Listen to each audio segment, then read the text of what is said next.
ปีนี้เงียบเหงาคนนั่นน้ำมันแพงคนบ่ใครมาแหมกันบ่มีเงินก็มาบ่ได้พี่น้องเอ้ยออกจากบ้านกันบ่มีเงิน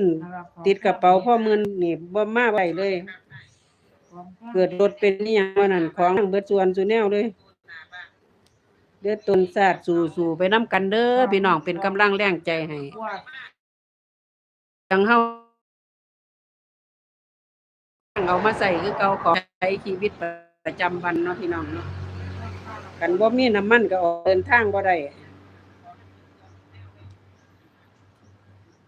รถเฮาก็ต้องเติมน้ำมัน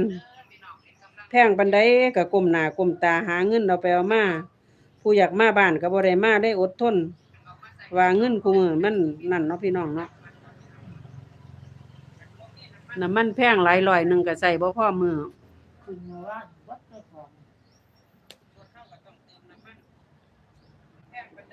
เดี๋ยวตนศาสตร์คนยาก